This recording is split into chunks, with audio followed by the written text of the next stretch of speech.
we're going to have a meeting with the executives.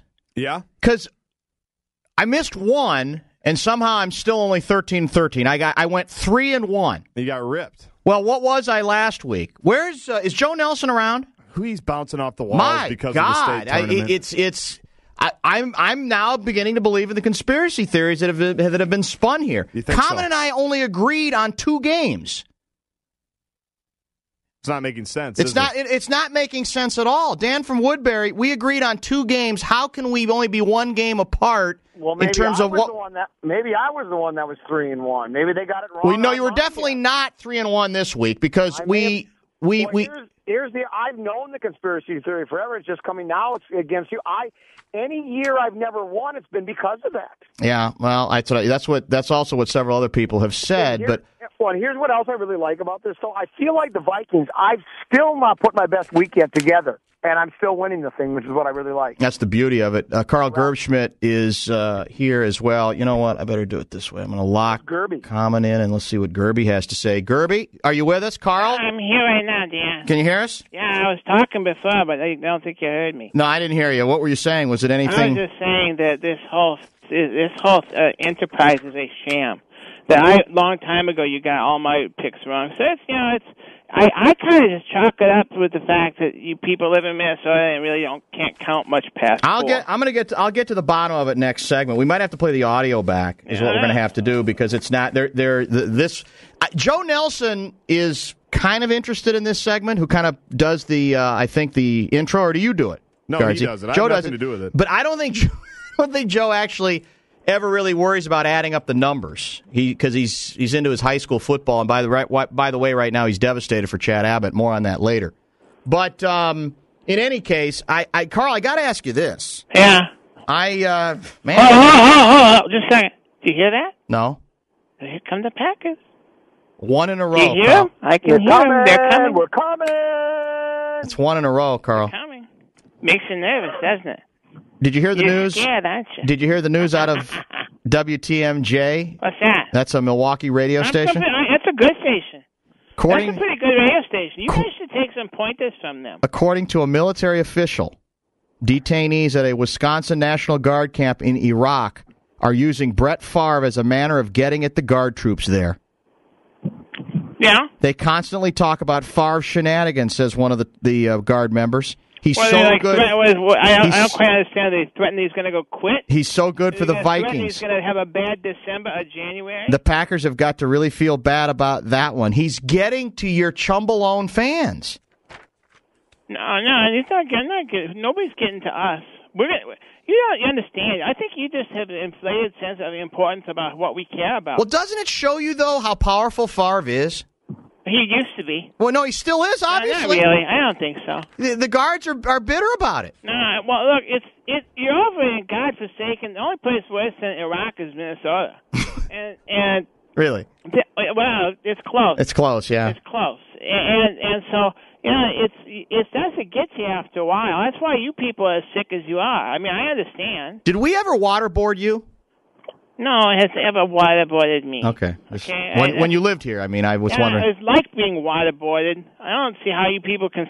That's why you're bad people. I mean, you should see what I get on a weekly basis from people who are from Minnesota who are on my Twitter account. That you should have to look at that. That's embarrassing for your state. That's all I will say. Well, that's what you got to be prepared for. If you're unless you're a baby about it. I'm a believer. The bottom line is. I wrote this on my Twitter. I said that the people who get ostracized are the believers. The people who stand up for something, the people who believe and who are true believers, they're the ones who are always ridiculed. And I can live with that if I'm being ridiculed by complete jerks. Yeah. This is your opportunity on 50,000-watt radio to congratulate Brad Childress on his contract extension. That was a good move, wasn't it? That was really smart. Why is your owner challenged in some way? What do you mean? Well, why would you say that? He's rewarding him. Because this is a guy. Look, I saw what the Pro Bowl voice says. The Pro Bowl says you have all the good players in the league on your team, and your coach is kind of been holding them back for a while. And now you had to get our guy, who isn't our guy, but he used to be our guy, and now you're somewhat successful, and now you're going to give your coach a long-term contract when our guy or your guy I don't even know who the hell the guy is anymore, he's going to retire again, and then you're going to be left with the moron coach. Dan from Woodbury, will you do the honors of standing up for Chili? Because obviously Carl's not going to. Carl should actually be pleased because my sources told me that Holmgren was considering coming out of retirement to coach the Vikings.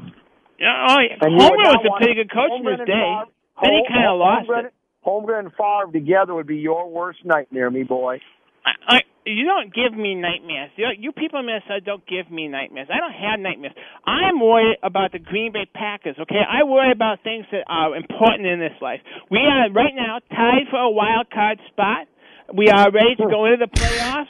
We've had some injuries the first part of the season. The season's not over yet. Okay, season, you just have decided that this is all done. But it's like a book. The season's like a book, okay? And the book's not done yet, and you got to finish reading your whole book, okay? You know what I'm saying? Not really. What you're describing, I think, is probably fiction. I just don't see. You might be mathematically in it, but I don't know where you see that the team has done it, and it would make you think that they're going to make the playoffs. Because it's easy. Who's going to beat us? Who else is tied with us?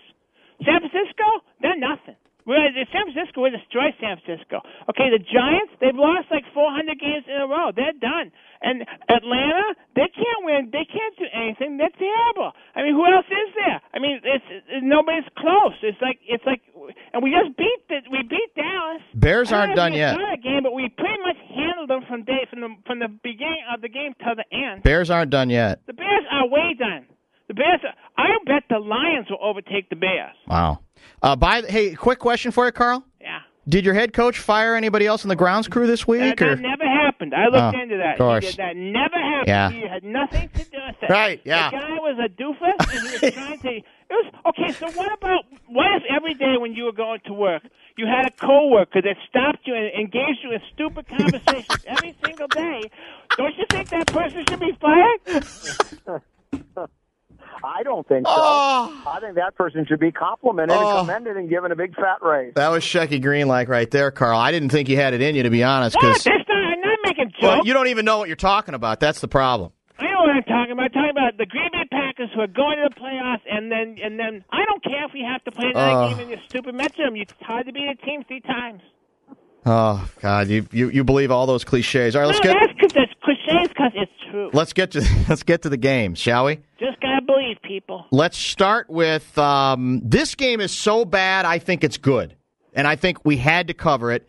The Detroit Lions at home. What? Favored. No. Why are we picking this game? Lions giving 3 to Cleveland. What does that mean? That means they're favored by 3. Yep. Lions favored by 3 over the Cleveland Browns. It's resistible force, movable object, something not only has to give, something most decidedly will give. Carl, we start with you. Why would we even pick this stupid game? Because it's fascinating. Yeah, fascinating. Like, I don't know. This is stupid. The worst of the worst. There's some brilliance to the worst of the worst. I love it. This is like Honduras going to war with Ecuador. Well, okay, fine. Who are you going to take, Honduras or Ecuador? Whatever that means. Who's the home team? Detroit. Okay, he'll take Detroit. That's the dumbest game in the world to pick. I mean, I don't know why anyone would be even remotely in. Wouldn't you be better off just trying to lose this game so you could get the first draft pick? Yeah, that's very true. And the Wolves, by the way, already blew. I will do that. I will say Detroit is stupid enough to win. The Wolves already blew that by losing to New Jersey. New Jersey hasn't. That's the New Jersey. How good your basketball team is. That's our only victory, and New Jersey hasn't won yet. I will take Detroit to cover easy.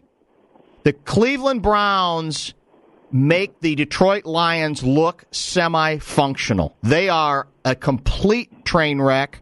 Their quarterback situation is abysmal. Brady Quinn, I don't know if he's ever going to be a QB.